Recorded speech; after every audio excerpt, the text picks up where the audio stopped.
BMI नाप्ने simple formula छ र मेरो इक्जाम्पल दिएर चाहिँ हजुरहरुलाई बुझाउने छु।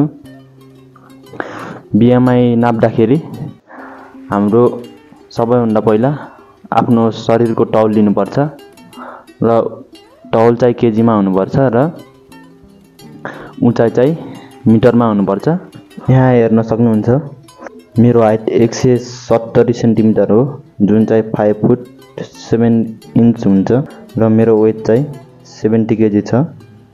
यसले क्याल्कुलेट गरेर हेर्दाखेरि मेरो अहिले वेट स्टेटस एकदम नर्मल छ।